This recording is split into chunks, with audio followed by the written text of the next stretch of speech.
2022 could not have been more different from the past 2 years. This year, I dived in 12 countries in the space of 8 months.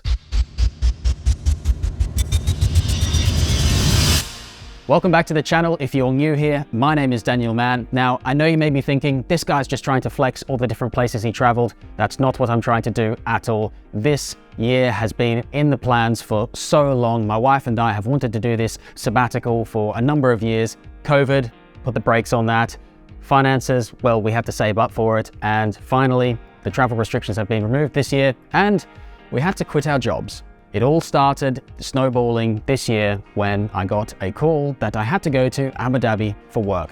Now, for those of you that don't know, I'm a cinematographer, that's my day job, and I had to go to Abu Dhabi, film something, but I booked a few extra days off to go to Dubai and do some spearfishing. I knew a lad out there, a British lad by the name of Corey, and he said, come over, we'll do some diving. One thing I noticed about the United Arab Emirates is everything is big. The buildings, the boats, and the most important thing for me, the fish.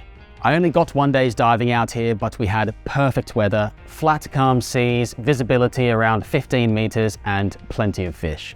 We dived a bunch of different wrecks, and after picking up some big amberjacks on some deeper wrecks, we had one more to try in hopes of a kingfish. A few dives in, and I'd found my target.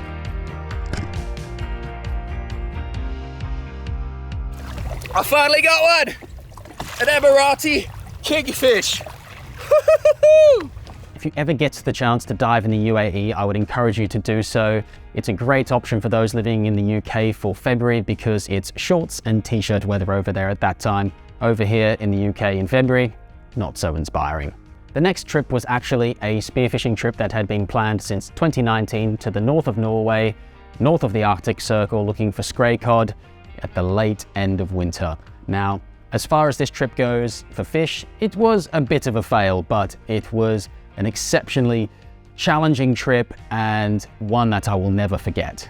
The sea temperature was as low as 1 degree Celsius at some points in the trip, and at one stage it started snowing, blowing wind, and the surface of the water actually started turning to ice. It was quite the shock going from 24-degree water in Dubai a few weeks earlier to 1 degree Celsius. In April, I went to Corsica in France for work again. This time, I was shooting a promotional video for the 2023 product launch for Oma. If you don't know who Oma are, they are a household spearfishing name. They are established in Italy in the 70s, and they've been making innovative products ever since. It was a real honor for me to have them as a client, and they asked me to come out and shoot their videos for them for next year. So really excited to do that for them, but I got to do a little bit of spearfishing there, not a heap. I maybe had an hour maximum, but the terrain there was really cool looking. Definitely want to go back, but it is eye-wateringly expensive. I paid 23 euros for a little slice of lasagna like this in April, which is major off-season. So in the summer, I can't imagine how expensive it would be. After I got back from Corsica, it was crunch time. Hannah and I had to decide if we really wanted to do the sabbatical. We said yes, we will dive headfirst into it, quit our jobs, end our 6-year rental tenancy, and pack up our flat for the next 4 or 5 months. At this time of the year in the UK, that's when it starts to get decent for diving, and I still managed to sneak out and get a nice bass on a shore dive.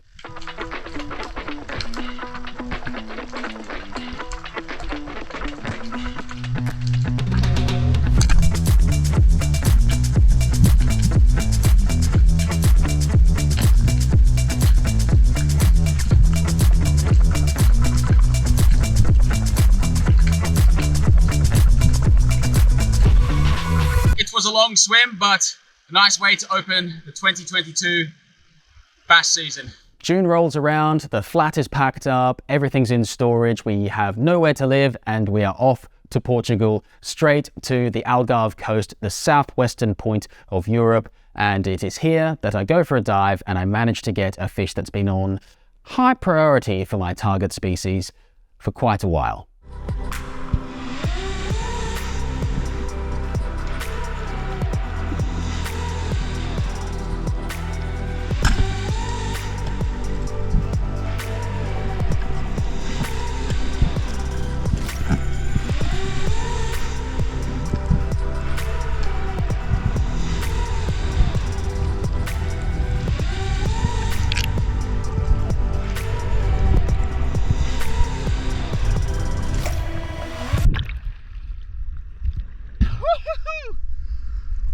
first gilthead. I can confirm gilthead sea bream are definitely just as tasty as everybody makes them out to be. Wow. Next, we head to the south of Spain to meet up with Pablo from Orca Spearguns. He invited us out to go diving, and if you've watched this channel for a while, you will know I am ever so slightly obsessed with trying to get a Dentex. Hoping for Dentex. Hopefully find a Dentex. How's a Dentex? Dentex. Dentex. Dentex. Dentex. Dentex. Dentex. Dentex. This Atlantic side of Spain is renowned for its fish life, and it certainly did not disappoint. On the very last dive of the first day, I managed to get a spear into my dream fish.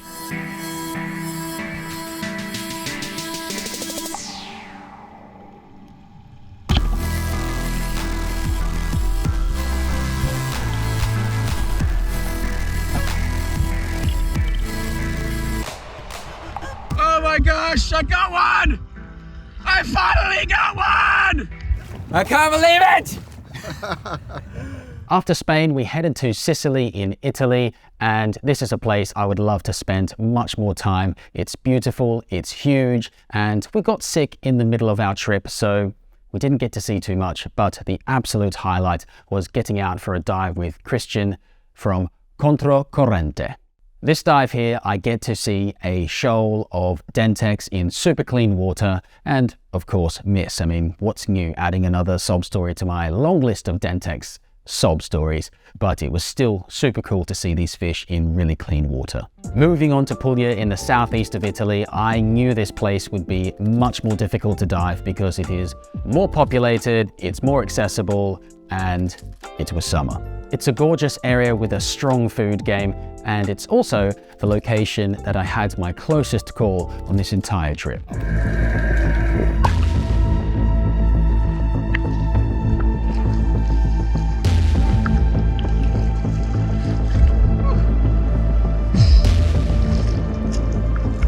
And that is why you always dive with a float and a flag in the Mediterranean, because of sailboats and other boats that don't really look around what they're doing. Albania was a bit of a wildcard country for us. Patrick Ryan sent me a DM on Instagram while we were in Sicily and said, hey, why don't you come to Albania? It's incredible and I think you'll like it. We thought, well, the rest of our trip hasn't been booked yet, so why not take this opportunity to go to Albania? And we couldn't rate it highly enough. The people are super friendly, it's very affordable, the coastline is breathtaking, and there's a lot of great history in the country. The highlight spearfishing moment for me was getting my first forkbeard out in the open. I've never shot this fish before, and the texture of it while eating it was absolutely bizarre. It tasted great, but the texture was funky. I liked it, but it was just unlike anything else I'd ever tasted before. We left Albania on a ferry to Corfu in Greece, and then took a car from Corfu all the way down to the southwestern corner of Greece in Peloponnesos. Now, I'd been invited there by the photographer that was on the Oma shoot in Corsica. He said, hey, come to the south of Greece, you'll shoot a Dentex for sure. I've made 4 videos about this one section of Greece diving with Klaus, and I really believe it was his tuition and guidance that things really started to click for me in the Mediterranean, and I had much more success there than any other time diving by myself. I finally got to tick off a Mediterranean Dentex. Although it wasn't a big fish, I did see some absolute monsters when I was there. I'm hoping I can get back there sometime soon and have a go at those fish. After Peloponnesos, we headed to our last destination in the Mediterranean, the island of Zakynthos. Now this is a super touristy area, but it is easy to see why with gorgeous places like this shipwreck beach here. The azure blue water is just something else. I felt like Zakynthos was a little bit of a graduation for me in my Mediterranean diving journey.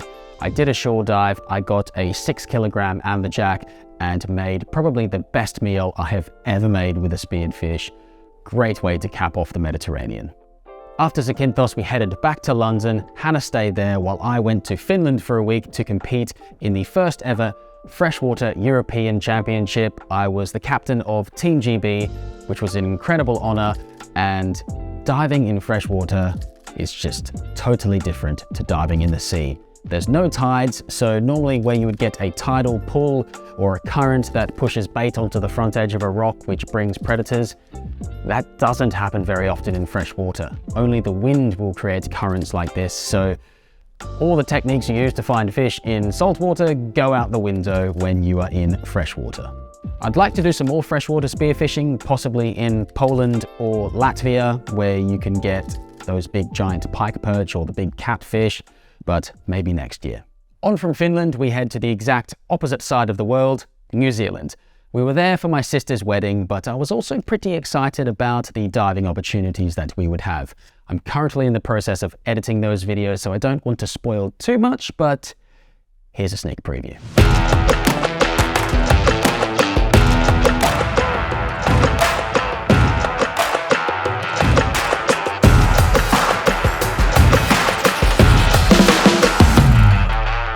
That's all I'm showing on New Zealand for now. You'll have to wait for those videos, but I will say it was some of the best diving I've had anywhere in the world. And also, just throwing it out there, I think New Zealand has the biggest variety of tasty seafood of anywhere I've ever dived. If you travel over 18,000 kilometers to go to New Zealand, you may as well go to Australia as well. It had been nearly 4 years since I'd been back in the motherland, so we had a great time reconnecting with family, friends, and fish.